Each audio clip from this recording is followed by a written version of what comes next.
Two cats and a monkey.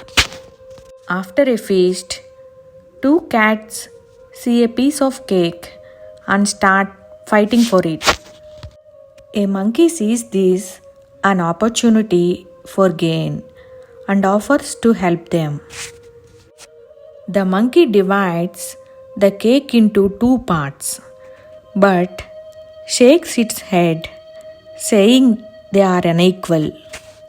He takes a bite of one piece and then the other, but still finds them unequal. He continues doing so until there is no more cake left, leaving the poor little cats disappointed. Moral: when you quarrel among yourself, someone else gains from it.